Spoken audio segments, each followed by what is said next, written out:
Have you ever looked up at the night sky and felt a silence?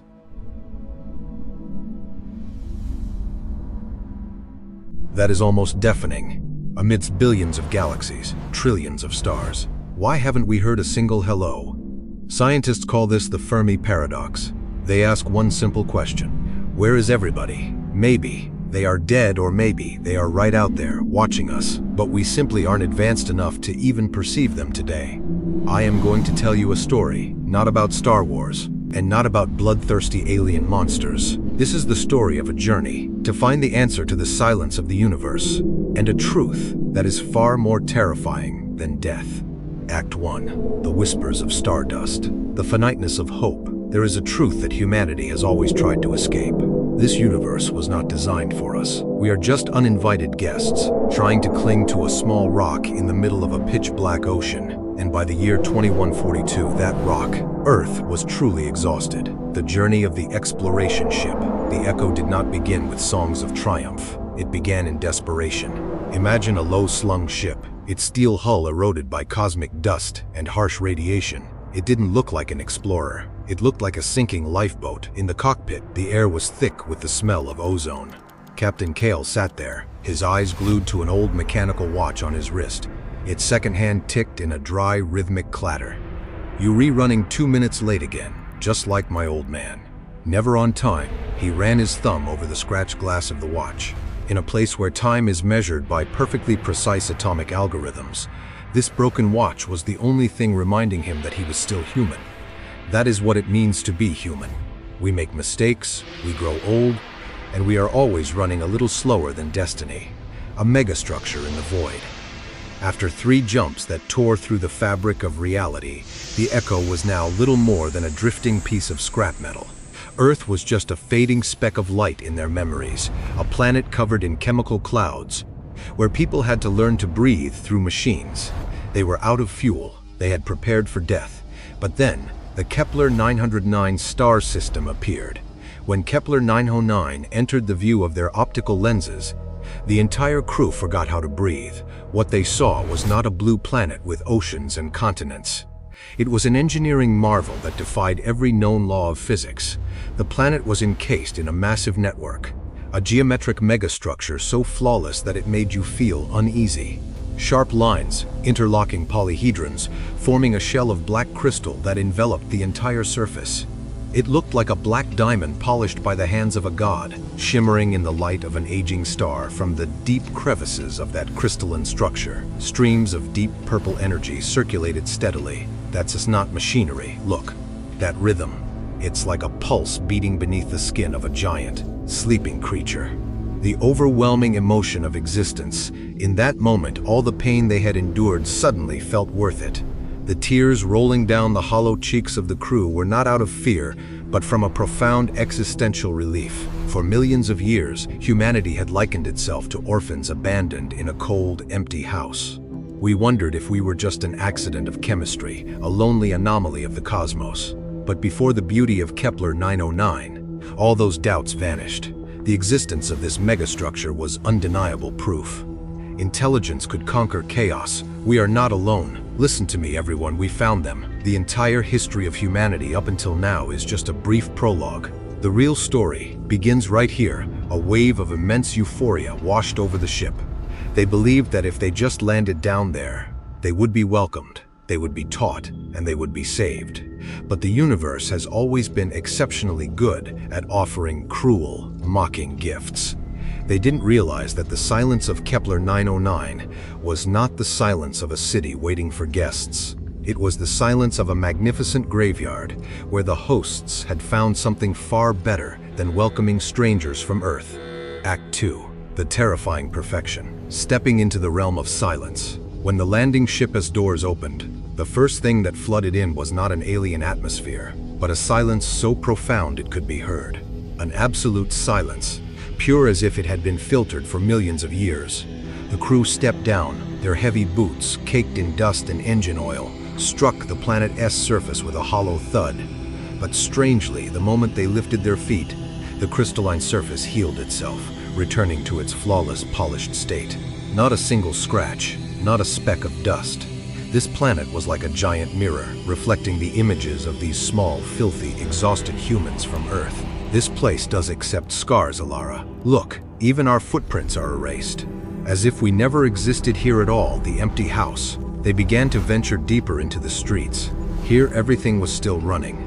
Conveyor belts glided smoothly, and water fountains still sprayed foam in complex, intricate rhythms.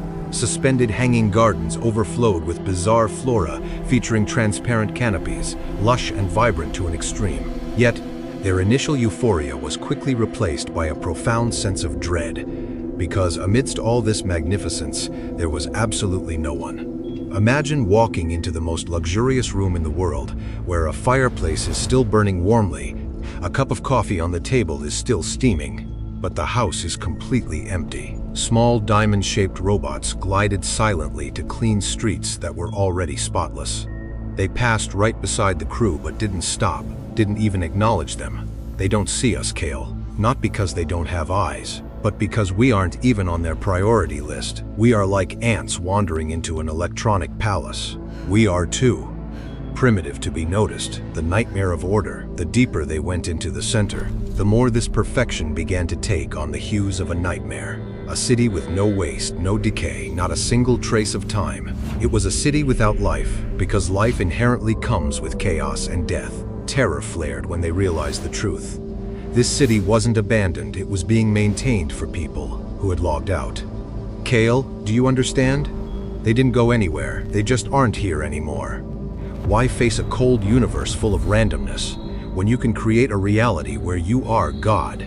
They logged out of this filthy reality to step into an eternal dream. You mean, they would rather live in a crystal box than look up at the real stars? Look at us. We are dying, trying to save a rock. And them, they found the exit. And this terrifying silence is the echo of a civilization that decided to fall asleep. The silence of Kepler 909 was no longer an invitation. It had become a threat. It whispered in their ears about the temptation of giving up. Why fight? Why suffer? When absolute peace is just one decision away. They were standing in the most magnificent zoo in the universe. But the creatures inside had evaporated into an illusion. A terrifying question emerged. If everything here is this perfect, do humans have the strength to refuse it?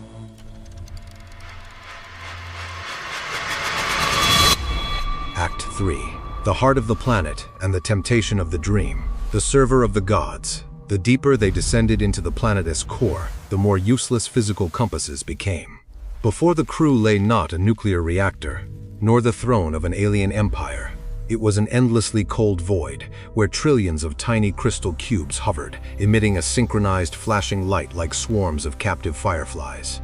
The temperature here was near absolute zero, a cold meant to preserve information, not to sustain biological life. With trembling hands, Alara plugged her suit's communication port into a data tower. Instantly, her heart rate spiked on her life support monitor.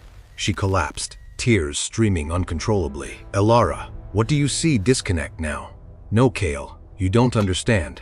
They aren't dead. They are right here, all of them, billions of lives. This isn't Tia City. It's a hard drive, the truth of the Great Filter.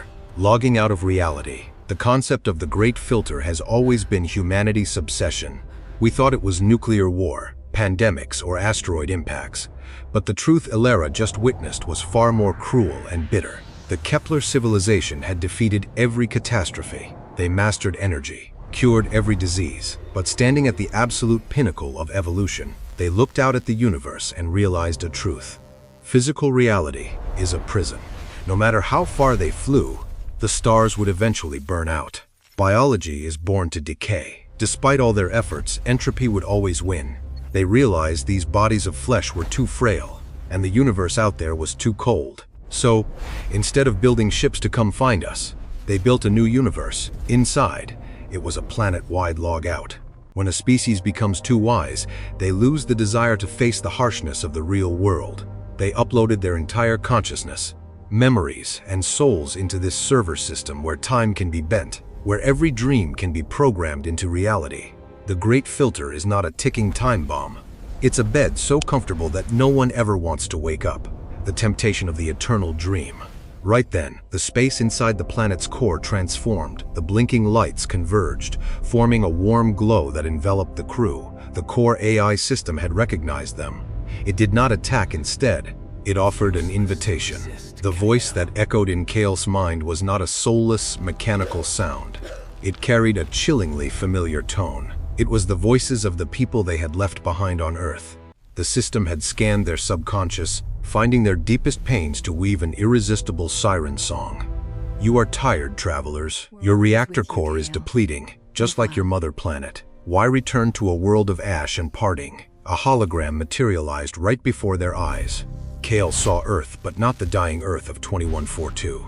It was lush green meadows under a crystal-clear sky, where his fallen comrades stood, waving and smiling. No more hunger, no more aging, no more goodbyes. Step inside. Everything you have lost can be returned to you. This entire physical universe is just a mistake of physics. Let us fix it for you. The temptation here struck directly at humanity's most fragile instinct, the need for safety and the desire to escape pain. Kale looked down at his calloused, scarred hands. Looking over at Alara, he saw her stepping toward the light, her eyes vacant yet brimming with the happy tears of someone ready to give up. Why continue flying into the dark void, enduring the biting cold, when simply by closing their eyes, they could live forever in a flawless paradise? The Fermi Paradox had been answered. The universe is silent because all the smartest beings chose to put on headphones, close their eyes, and sink into their own eternal dream. And now, those headphones were being handed to humanity.